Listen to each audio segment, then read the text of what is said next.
Big one tonight. It's been more than 6 months since White House Press Secretary Sarah Sanders left her job. Her replacement has still not worked up the nerve to do a press briefing. Stephanie Grisham is the current press secretary, and she has never held a single briefing in her entire tenure. In fact, most Americans, unless they're watching Fox News or browsing thesmokinggun.com, wouldn't have any idea what she even looks like.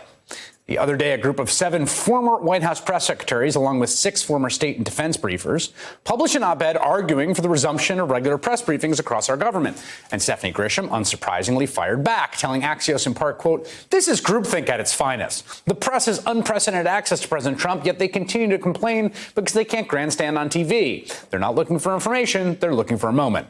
Again, it wasn't the press. Those were former press secretaries complaining there. People who held Stephanie Grisham's job, but were less afraid to take questions from fellow Americans. So the American people will just have to get their communications from the White House as they are issued in social media.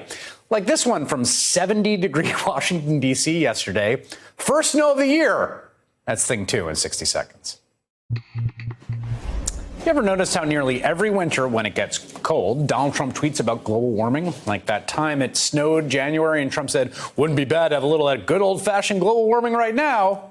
Or November 2018 when it was cold and Trump said, whatever happened to global warming? Or when the forecast called for a chilly New Year's Eve, December 2017, and he thought perhaps we could use a little bit of that good old global warming. Wow, that's a really well-worn bit there. We were interested to see what he'd have to say yesterday, January 12th, when he saw record-breaking high temperatures across the Northeast. The climate change-denying White House tweeted this, "First snow of the year," snowflake emoji. It's a lovely photo, but that's definitely not how the White House looked yesterday, because it was 70 degrees at the White House yesterday, 27 degrees above the normal high temperature of the weekend. There was no snow. There were people out in shorts, and not just shorts, guys, eating ice cream, but no snow. Just insanely, unseasonably, unnervingly warm middle of January. There's not yet been a good explanation for this official communication. Maybe it's the White House's version of a "this is fine" moment, pretending all is well while the planet melts. Or perhaps there's some other perfectly reasonable explanation, like a social media snafu, and we will be sure to ask about that at the next press briefing.